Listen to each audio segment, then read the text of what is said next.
আজ নেতাজির জন্মজয়ন্তী। এই নেতাজির জন্ম জয়ন্তীতে শ্রদ্ধা জানাতে গিয়ে লোকসভার বিরোধী দলনেতা রাহুল গান্ধী তার এক স্যান্ডেল পোস্টে মৃত্যুদিন উল্লেখ করলেন, জানিয়ে জোর বিতর্ক। নেতাজিকে অপমান করা হয়েছে, দাবি সুকান্ত মজুমদারের ক্ষমা চাইতে হবে রাহুল গান্ধীকে, এটাও দাবি। আর মুখ্যমন্ত্রী আজকে কালচিনির সুভাষিনী মাঠে গিয়ে বললেন, নেতাজির জন্মদিন আমরা জানি, মৃত্যুদিন জানি না।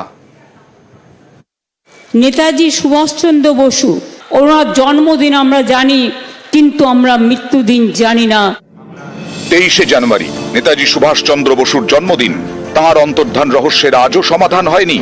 কিন্তু বৃহস্পতিবার নেতাজির জন্মদিনে শ্রদ্ধা জানাতে গিয়ে সুভাষচন্দ্র বসুর মৃত্যুদিনের উল্লেখ করেছেন লোকসভার বিরোধী দলনেতা রাহুল গান্ধী। জানিয়ে তৈরি হয়েছে বিতর্ক। বিরোধী দল নেতা মাননীয় রাহুল গান্ধী যেভাবে নেতাজির মৃত্যুদিন ঘোষণা করে দিলেন ওনার পোস্টে, অত্যন্ত এটা বেদনাদায়ক এবং দুঃখজনক। কারণ যে কমিশনগুলো গঠিত হয়েছিল নেতাজির মৃত্যু রহস্য নিয়ে, তারা এক একটি মত দিয়ে গেছে। লাস্ট যে কমিশন মত দিয়েছেন তাতে ওই দিন নেতাজির মৃত্যুদিন নয় বলে মত দেওয়া আছে। তারপরেও মহান দেশের বিরোধী দলনেতার মতো পদে বসে থাকার পর রাহুল গান্ধী যে কাজ করেছেন, রাহুল গান্ধী যে অন্যায় করেছেন, তার জন্য নেতাজি প্রেমীদের কাছ থেকে, নেতাজির কাছ থেকে এবং ভারত রাষ্ট্রের কাছ থেকে তার ক্ষমা চাওয়া উচিত, কারণ এটা নেতাজির অপমান। এর আগেও নেতাজির মৃত্যুদিন উল্লেখ করে সোশ্যাল মিডিয়ায় পোস্ট করেছে কংগ্রেস। জন্মদিনের শ্রদ্ধা জানাতে গিয়ে মৃত্যুদিনের উল্লেখ করেছে তারা। এবার নেতাজির মৃত্যুদিন উল্লেখ করলেন রাহুল গান্ধী। আমাদের একটা দুর্ভাগ্যের ব্যাপার, নেতাজি নিয়ে কোনো আলোচনা করতে গেলে উনি কবে মারা গেছেন, কিভাবে মারা গেছেন সেটা নিয়ে আলোচনা করি, অথচ তার যে জাতি গঠনে, দেশের সম্বন্ধে যা চিন্তা, ভারতবর্ষের সঙ্গে আন্তর্জাতিকতার বাদের যে চিন্তা, এশিয়া ফেডারেশনের যে চিন্তা, সেগুলো নিয়ে আলোচনা করি না। আমার মনে হয় সেদিকেই আলোচনা করা উচিত। 1897 সালের 23শে জানুয়ারি ওড়িশার কটকে সুভাষচন্দ্র বসুর জন্ম।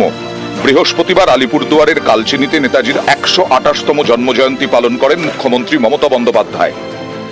আমরা নেতাজি সুভাষচন্দ্র বোস, যিনি আমাদের শিক্ষা দিয়েছিলেন, দীক্ষা দিয়েছিলেন রাজনৈতিক, যিনি আমাদের দেশনায়ক, যিনি আমাদের চিন্তা নায়ক, ওনার জন্মদিন আমরা জানি, কিন্তু আমরা মৃত্যুদিন জানি না।